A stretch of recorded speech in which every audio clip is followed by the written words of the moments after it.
چوطرفہ تنقید اور مسلم دنیا کی جانب سے ہونے والی شدید مذمت کے بعد اسرائیل کے ساتھ کیے گئے معاہدہ کے بارے میں متحدہ عرب امارات نے وضاحت دی ہے اور اس بات کی تردید کی ہے کہ یونائیٹڈ عرب امارات اور اسرائیل کے ساتھ ہوئے دو طرفہ معاہدے میں دونوں ملکوں کے درمیان داخلی سلامتی اور راشٹریہ سرکشا سے متعلق کوئی بھی ڈیل شامل نہیں ہے۔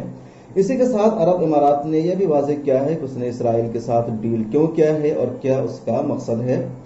متحدہ عرب امارات کی فورن منسٹری میں بین الاقوامی سلامتی تعاون کے ڈائریکٹر سلیم محمد الزعابی نے ایک بیان میں اسرائیلی میڈیا میں شائع ہونے والی ان خبروں کی تردید کی ہے جن میں دعویٰ کیا گیا تھا کہ دونوں ملکوں کے درمیان امن معاہدے کے فریم ورک کے تحت داخلی سلامتی اور راشٹریہ سرکشا کے سیکٹر میں تعاون کے ایک معاہدہ پر بھی دستخط ہوا ہے۔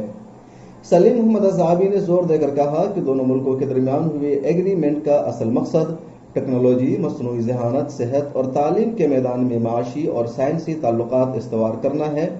اس معاہدے میں داخلی سلامتی اور راشٹریہ سرکشا میں دو طرفہ تعاون کی کوئی بھی شق شامل نہیں ہے۔ ہم آپ کو بتا دیں کہ پچھلے دنوں اسرائیل کی میڈیا نے دعویٰ کیا تھا کہ امارات اور اسرائیل کے مابین وزارتی سطح پر رابطے کھولنے کا فیصلہ کیا گیا ہے تاکہ جلد ہی ان کے مابین سیکورٹی معاہدے پر دستخط کیے جا سکیں۔ الزعابی نے کہا کہ اسرائیلی اخبارات کی دونوں ملکوں میں داخلی سلامتی سے متعلق معاہدے کی خبریں سراسر غلط اور بے بنیاد ہے۔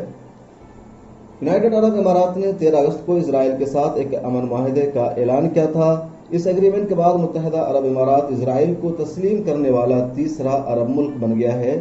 اس سے پہلے مصر اور اردن نے اسرائیل کو تسلیم کر رکھا ہے۔ متحدہ عرب امارات اور اسرائیل کے درمیان ہوئے اس معاہدہ کی دنیا بھر میں مسلمان اور سیکولر انصاف پسند لوگ مخالفت کر رہے ہیں اور کہا جا رہا ہے کہ فلسطینیوں کے پیٹ میں چھرا گھونپ دیا گیا ہے۔ اس کے علاوہ یونائیٹڈ عرب امارات پر اپنوں سے غداری کا الزام بھی دنیا بھر میں عائد کیا جا رہا ہے۔ بیورو رپورٹ ملت ٹائمز۔